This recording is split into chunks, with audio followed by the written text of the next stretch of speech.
Good morning friends, this is Ranjit Bhosle, lecturer in physics at Kasturba Gandhi Junior College, Ahmadpur, Latur district, Maharashtra. First of all, very warm welcome to all of you. I am here to teach physics. Before that, सर्वांना माहीतच असेल की आपल्या जगावर, देशावर किंबहुना आपल्या महाराष्ट्रावर एक कोरोनाचं जागतिक संकट आलेलं आहे आणि त्या जागतिक संकटामुळे ते संकट कधी संपुष्टात येईल याचं आज आपण अजिबात प्रेडिक्शन करू शकत नाही आणि कदाचित त्यामुळेच आम्ही तुमच्यापर्यंत ऑनलाईन क्लासेसच्या माध्यमातून, यूट्यूबच्या माध्यमातून आम्ही तुमच्यापर्यंत पोहोचण्याचा आम्ही प्रयत्न करतोय आणि त्या प्रयत्नाचं हे पहिलं म्हणजे फिजिक्स, केमिस्ट्री, मॅथ, बायोलॉजी या सर्व विषय आम्ही ऑनलाईन तुमच्यापर्यंत घेऊन येणार आहोत. तसेच आमच्या कॉलेजने कस्तुरबा गांधी ज्युनियर कॉलेज अहमदपूर यांनी एक छान उपक्रम राबवला आहे आणि आमचं एक यूट्यूब चॅनल पण आहे. तुम्ही यूट्यूब चॅनलमध्ये यूट्यूबवर KGC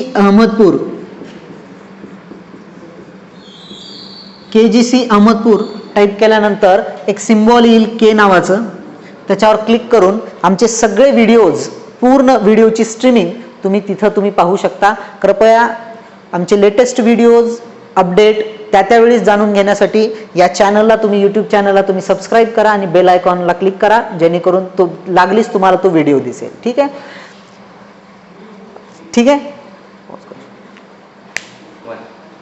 हां, तर मित्रांनो आता आपण पहिल्यांदा शिकायचं आहे हा फाउंडेशन कोर्स जो आहे तो 10वीतून, हा फाउंडेशन कोर्सच आहे आणि तो 10वीतून 11वी मध्ये येणाऱ्या विद्यार्थ्यांसाठी, सायन्स घेतलेल्या विद्यार्थ्यांसाठी हा फार आवश्यक आहे. ग्रामीण भागातली मुलं आहेत त्यामुळे आम्ही मराठीचा थोडासा वापर करणार आहोत. मराठी, हिंदी आणि इंग्रजी या तिन्ही मिक्स लँग्वेज करून आम्ही तुमच्यापर्यंत तो पूर्ण कन्सेप्ट तुमच्यापर्यंत पोहोचवणार आहोत.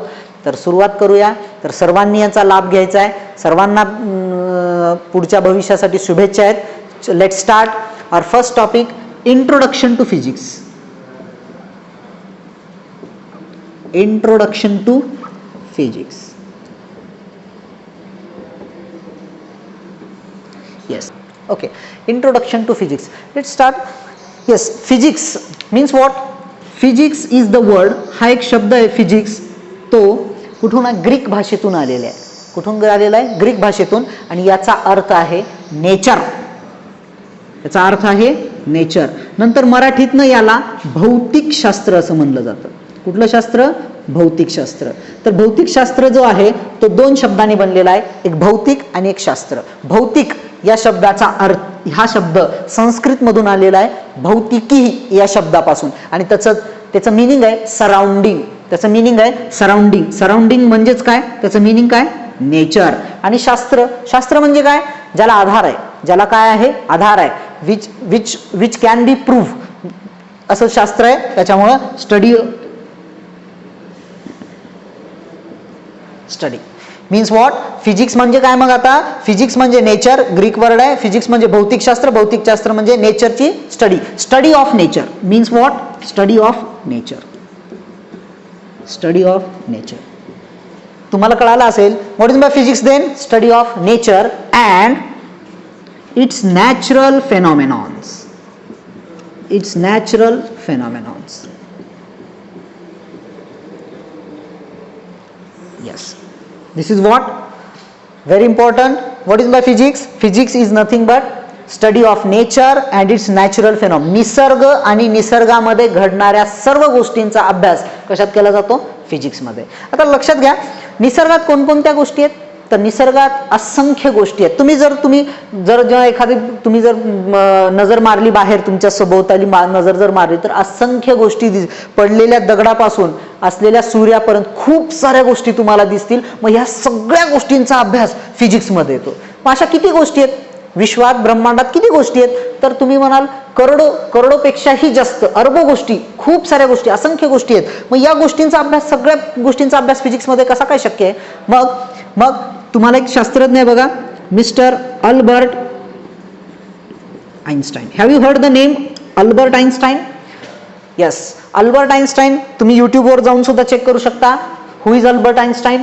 तर 20व्या शतकातला 20th सेंचुरी सगळ्यात हुशार माणूस, 20व्या शतकातला 100 वर्षावर मधला पृथ्वीवरचा सगळ्यात हुशार माणूस म्हणून याला सांगितलं जातं अल्बर्ट आइन्स्टाईन. त्यांच्या मतानुसार नेचरमध्ये फक्त 2 गोष्टी आहेत.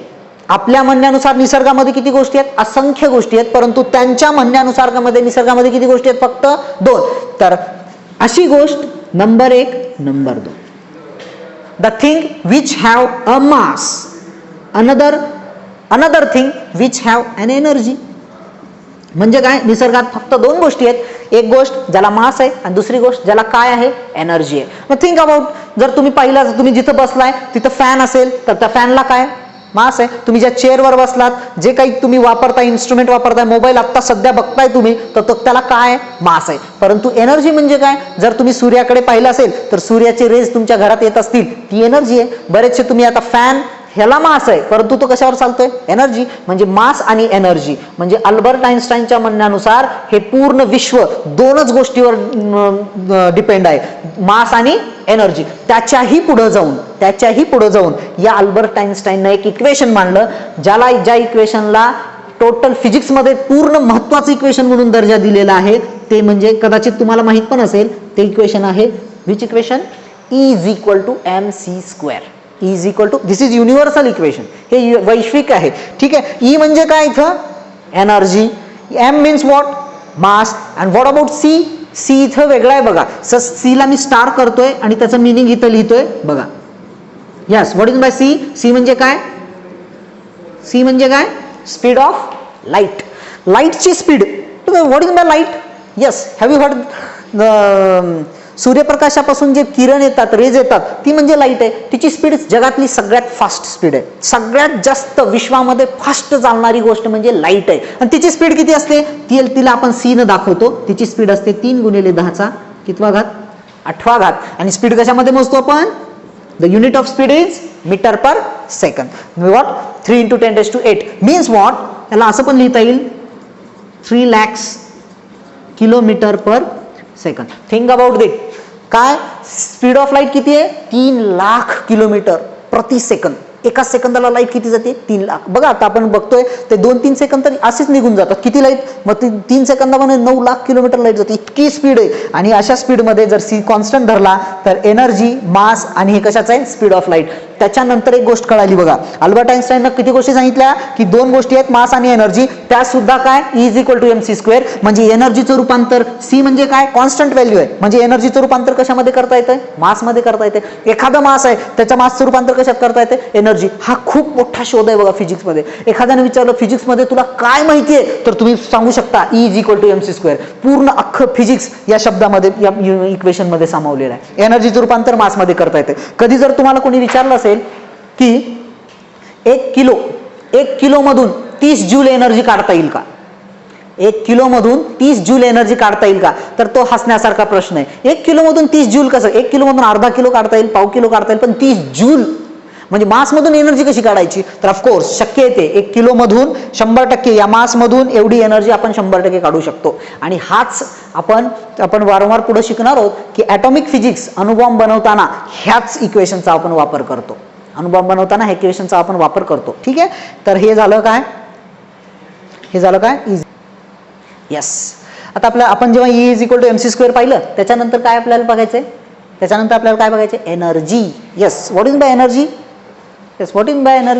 एनर्जी म्हणजे काय? बरं, तुम्ही 10वीला शिकला असाल. Energy can neither be created nor be destroyed, but one form of energy can be converted into another form. Energy आपल्याला नष्टही करता येत नाही, तयारही करता येत नाही, फक्त तिचं एका याच्यातून दुसऱ्या रूपांतर करता येतं. हा सिद्धांत शिकला असेल. तर एनर्जी तयार करता येत नाही. मग जी तुमच्या घरी लाईट यायली ती कुठून आली? ती कोण तयार केली? कशी तयार तर केली असेल, परंतु यस, तर एनर्जी आपल्याला खूप साऱ्या माध्यमातून आपल्याला एनर्जी तयार करता येते. Number 1, energy can be generated with the help of water. कुठं? वॉटरपासून आपण एनर्जी तयार करू शकतो. कुठं? Have you heard Koyna dam?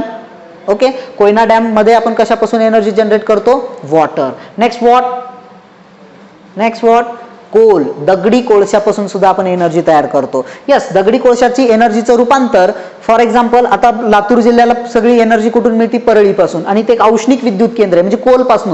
म्हणजे कोल आणला जातो, त्याला प्रोसेसिंग केली जाते आणि त्याच्यानंतर त्याच्यापासून एनर्जी बनवली जाते आणि ती एनर्जी आमच्याकडे ट्रान्समिट होते with the help of grid.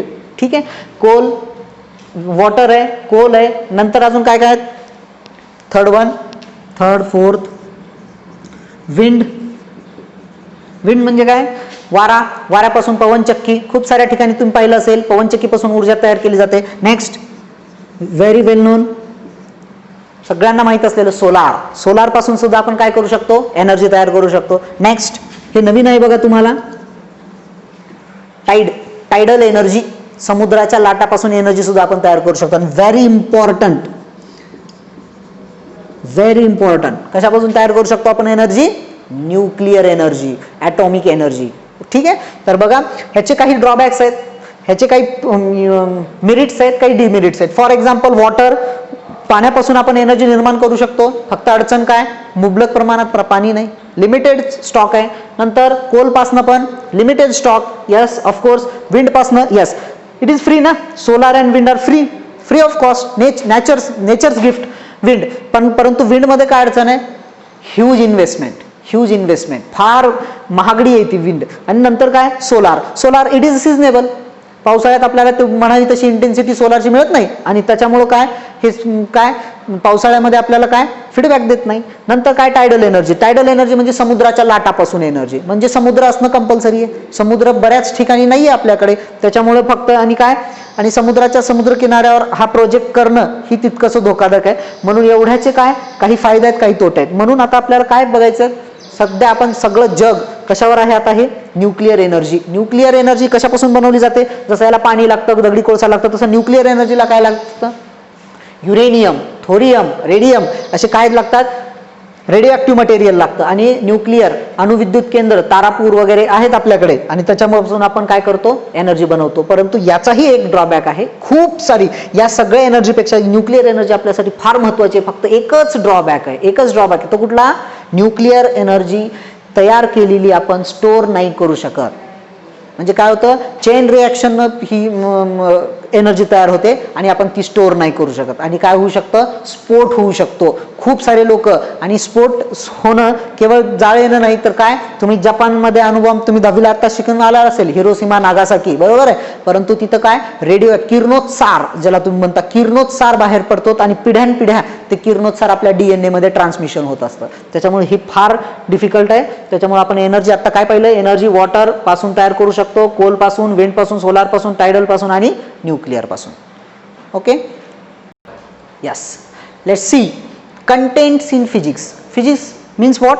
Physics आपण शिकलोय. आपण काय? फिजिक्स म्हणजे काय? निसर्गाचा अभ्यास. मग आता निसर्गात खूप साऱ्या गोष्टी आहेत, त्याचं आपण क्लासिफिकेशन थोडक्यात केलेलं आहे. Means what? यस, सेंट्रलला फिजिक्स आहे. फिजिक्सच्या वर काय? यस, आपण इथून चालू करूया. हे व्हील आहे, इथं युनिट्स अँड मेजरमेंट. कुठलीही गोष्ट बघा, मी अगोदर सांगतोय, units and measurement, motion, force, friction, modern physics, waves, light, electrostatic, magnet, electromagnetic waves and communication. ठीक आहे. तर बघा, युनिट्स अँड मेजर, पहिल्यांदा हे पाहू आपण. युनिट्स अँड मेजरमेंट म्हणजे तुम्हाला नावावरून कळत असेल, एकक आणि मापण्याच्या पद्धती. आपण कुठलीही गोष्ट बघा, साखर किंवा आपण कुठलाही पदार्थ, आपण किराणा मालाच्या दुकानात जर गेलात तर तुम्हाला 100% ती काय युनिट सांगावं लागतं. 2 किलो साखर, बरोबर आहे. 1 किलो डिटर्जंट पावडर, असं किलोमध्येच सांगावं लागतं. ऑइल घ्यायचं असेल तर इडिबल ऑइल, खाण्याचं तेल घ्यायचं असेल तर ते कशामध्ये? लिटरमध्ये सांगावं लागेल, बरोबर. किलोमध्ये पण सांगू शकतो आपण. ठीक आहे. लिटरमध्ये. दूध आपण किलोमध्ये नाही मोजत, लिटरमध्येच मोजतो. तसं काय? Units and measurement. प्रत्येक गोष्टीमध्ये जर तुम्ही पाहिलं असेल की आत्ता आपलं वजन कशात मोजतो आपण? किलोग्राममध्ये. परंतु जर तुम्ही मागलच्या 16व्या शतकात गेलात, 16व्या-17व्या शतकात, तेव्हा जे त्यांची डॉक्युमेंटरी आहे त्याच्यामध्ये वजन हे पाऊंडमध्ये मोजलं जायचं. कशामध्ये? पाऊंडमध्ये. याचा अर्थ काय बदलले? युनिट्स बदलले. वजन करण्याच्या पद्धती बदलल्या फक्त, आणि काय बदलले? युनिट्स बदलले. त्याच्यामुळे सगळा अभ्यास आपल्याला युनिट्स अँड मेजरमेंटमध्ये करायचा आहे. Next what? मोशन. मोशन म्हणजे काय? गती. गतीचे खूप सारे प्रकार आहेत, तुम्ही सुद्धा पाहिलं असेल. गतीचे कुठले प्रकार आहेत? यस, मी सरळ चालू शकतो. सर्कल काय? रेक्टिलिनियर मोशन आहे, लिनियर मोशन आहे. मी जर वर्तुळाकार फिरतोय, तो फॅन जो फिरतोय त्या फॅनच्या ब्लेडवर जर मी एखादा डॉट दिला आणि फॅन चालू केला तर तो जो डॉट फिरतोय ती कुठली मोशन आहे? सर्क्युलर मोशन आहे. परंतु ज्या ब्लेड्स आहेत, ती जी सेंटरचा भाग असतो आणि ब्लेड आहेत, त्या ब्लेड फिरत आहेत, रोटेशनल मोशन आहे, circular motion, rotational motion, projectile motion. तुम्ही जर क्रिकेट मॅचमध्ये सिक्सर जर पाहिले असेल तर अशा प्रोजेक्टाईल अशा दाखवले जातात बघा, सिक्सर किती मीटर आहे काय नाही, हे याची कुठली मोशन आहे. तशा खूप साऱ्या मोशनचा अभ्यास आपल्याला काय करायचे, फिजिक्समध्ये करायचे. Next what, force. फोर्स म्हणजे काय, तर तुम्ही न्यूटनचे गतिविषयक नियम वगैरे पाहिले असतील, त्याच्यामध्ये सांगितलंय की कुठल्याही गोष्टीला फोर्स लावल्याशिवाय ती गोष्टी मोशनमध्ये येत नाही, किंवा एखादी मोशनमध्ये असलेली गोष्ट फोर्स लावल्याशिवाय ती थांबू शकत नाही, याचा अर्थ फोर्स. नंतर काय, फोर्स अँड फ्रिक्शन, म्हणजे मी चालतोय याचा अर्थ कुठला फोर्स माझ्यामध्ये लागतोय, माझ्या त्या सरफेसमध्ये लागतोय, तर फ्रिक्शनल फोर्स. कुठला, फ्रिक्शनल. याच्याशिवाय मी चालूच शकत नाही. ज्या दिवशी हा फोर्स 0 होईल त्या दिवशी मी स्लिप होऊन पडेल. याचा अर्थ जेवढ्या काही रोडवर व्हेकल चालल्यात ह्या फक्त कोणत्या फोर्समुळे चालल्यात, फ्रिक्शनमुळे. कसल्या फोर्समुळे चालल्यात, फ्रिक्शन. तुम्ही याच्यावर एखादा किडा मुंगी एखाद्या वॉलवर जर सरफेसवर जात असेल तर 100% ते काय, फोर्स ऑफ फ्रिक्शनमुळे चाललाय. नंतर काय, मॉडर्न फिजिक्स, हे नंतर पाहू आपण. बघा हे वेव्ज, काय वेव्ज, कम्युनिकेशन वेव्ज. तर तुम्ही पहा की आता काय व्हायलंय, तुमच्या मोबाईलमध्ये आता सध्या इंटरनेट चालू आहे, याचा अर्थ कुठून तरी वेव्ज तुमच्या काय, नेटवर्क जो तुम्ही पाहिलाय, कुठून तरी वेव्ज तुमच्या मोबाईलमध्ये येत आहेत, आणि मग काय व्हायलंय, तुम्हाला इंडिकेशन्स आले, इंटरनेट चालायले, सिम कार्डवर रेंज यायले. ही सगळं कशाचं आहे, वेव्ज. साऊंड वेव्ज ऐकले असतील, प्रत्येकाचा आवाज वेगळा असतो. घरी सुद्धा आईचा, वडिलांचा, भाऊचा, बहिणीचा, आपण प्रत्येकाचा आवाज डोळे झाकून आयडेंटिफाय करू शकतो. का बरं, तर त्या वेव्ज मध्ये असलेल्या फ्रिक्वेन्सी. कुठल्याही प्राण्यांचा, पक्ष्यांचा आवाज आपल्याला न बघता, त्या प्राण्याकडे न बघता सुद्धा आपल्याला डोळे झाकून सांगता येतं की हा कुठला प्राणी आहे. डॉग असेल, कॅट असेल, तर का, ह्या वेव्समुळे. Next, light. आता थोड्या वेळ आधी आपण पाहिलं होतं काय, fastest thing in the universe कोणती होती, लाईटचे खूप सारे फेनॉमेना आहेत. लाईट, कुठल्याही गोष्टीवर लाईट पडल्याशिवाय आपल्याला ती गोष्ट दिसत नाही. बघा बरं, सगळ्या गोष्टी आहेत आणि इथं डार्क रूम केलेली आहे, डार्क. तर सगळे डोळे आहेत, सगळं थिंग्स आहेत, परंतु आपल्याला त्या दिसतात का, नाही, त्याच्यावरती लाईट पडली पाहिजे. नंतर आकाश निळसरच का दिसतं, ते असत नाही पण निळसर का दिसतं. परत सनसेट असेल, सनराईज, ते रेडिश ऑरेंजच का दिसतात, का, ते सगळ्याचं उत्तर आहे लाईट. नंतर काय, electrostatics. What is bye electrostatics, जिथे इलेक्ट्रॉनचा अभ्यास केला जातो, इलेक्ट्रिक फील्ड. ओके, इलेक्ट्रॉनचा अभ्यास केला जातो, ही खूप मोठी फील्ड आहे फिजिक्स मधली, तिथं काय, इलेक्ट्रोस्टॅटिक्स. नंतर काय, मॅग्नेट. तर तुम्ही कुठल्याही गोष्टीमध्ये जर तुम्ही पाहिलं असेल, स्पीकर वगैरे पाहिलं असेल, त्याला मॅग्नेट असतात, बरोबर. सगळ्या इलेक्ट्रॉनिक इक्विपमेंटमध्ये, बऱ्याचशा इलेक्ट्रॉनिक, तुम्ही घरीमध्ये पाण्याची मोटर, शेतामधली पाण्याची मोटर, याच्यामध्ये काय यूज केला जातो, मॅग्नेट यूज केला जातो. काय यूज केला जातो, मॅग्नेट. नंतर व्हॉट, लास्ट काय, इलेक्ट्रोमॅग्नेटिक वेव्हज अँड कम्युनिकेशन. बघा मी जे बोलतोय ते तुम्हाला स्पष्ट ऐकू येत आहे, परंतु आता म्हणजे काय, ही वेव्ज आहे, ही जी वेव्ह आहे ती ऑडिबल आहे, फ्रिक्वेन्सी कमी आहे, त्याच्यामुळे ती आपल्याला सहज ऐकू येते. परंतु अशा खूप साऱ्या वेव्ज आहेत ज्या आपल्याला ऐकू येत नाहीत. फॉर एक्झाम्पल, तुमचा मोबाईल जर स्ट्रिक्टली सायलेंट मोडवर असेल आणि मी जर तुम्हाला कॉल केला तर तो कॉल तुम्हालाही कळणार नाही. का, कारण त्या वेव्ज ज्या आहेत त्या ऑडिबल वेव्ह नाही आहेत, त्या फक्त डिव्हाइसलाच कळणार. त्याला म्हणायचं इलेक्ट्रोमॅग्नेटिक वेव्ज. ठीक आहे. आणि कम्युनिकेशन तर this is the best example. Communication हे सध्या जे चालू आहे आपलं, मी कुठंतरी लांब बसलोय आणि कुठल्या तरी लातूर जिल्ह्यातल्या एखाद्या भागात बसलोय आणि तुम्ही कुठल्या तरी एखाद्या महाराष्ट्रातल्या किंवा महाराष्ट्राच्या बाहेर कुठल्या तरी प्रदेशात तुम्ही माझा ऐकताय, हे this is what about, this is the faithful communication. कम्युनिकेशनचा वापर इथं आपण सॅटेलाइट सुद्धा शिकणार आहोत. बघा मग, बघा बरं, तर तुम्हाला आता एवढ्या ह्याच्यातून एक कळालं असेल की या सगळ्या गोष्टी निसर्गात घडणाऱ्या आहेत. सगळ्या गोष्टी, मोशन असेल, फोर्स असेल, मॉडर्न फिजिक्स म्हणजे काय, जिथं आता तुम्ही मोबाईल वगैरे वापरताय, सगळं ॲटॉमिक स्ट्रक्चर आहे, किंवा मग मॉडर्न फिजिक्समध्ये सगळ्या गोष्टीचा, मॉडर्न याचा अर्थ ते आत्ताच्यात जास्त संशोधन झाले. सेमीकंडक्टर हे नाव वगैरे ऐकलं असेल, तर तुमच्या ज्या एवढ्या काही इलेक्ट्रॉनिक गोष्टी आहेत त्या आपण कशामध्ये शिकणार आहोत, मॉडर्न फिजिक्समध्ये शिकणार आहोत. त्या कशा बनल्या, त्या कशा कन्सेप्टवर चालतात, सगळं आपल्याला कुठं बघायचंय. म्हणजे हे जे इथं मी काय काढलेलं आहे तुमच्या समोर, हे जे व्हील काढलेलं आहे, या व्हील मधला प्रत्येक पार्ट हा निसर्गाशी आणि निसर्गात घडणाऱ्या गोष्टीवर अवलंबून आहे. Means what, this is surrounding, this is what nature, this is what natural phenomenon, and study of this nature and natural phenomenon is nothing but what, physics. Is nothing but what, physics. Okay, okay, clear? This is all about what is by physics and introduction to physics. Now we'll start, okay, now we'll start some basic terminology in physics. Physics मध्ये कुठल्या महत्त्वाच्या गोष्टीचा already अभ्यास केला पाहिजे हे आपल्याला physics मध्ये बघायचं आहे, आणि ते नेक्स्ट व्हिडिओ मध्ये आपण पाहू. Thank you. Subscribe. Please subscribe our channel. Thank you.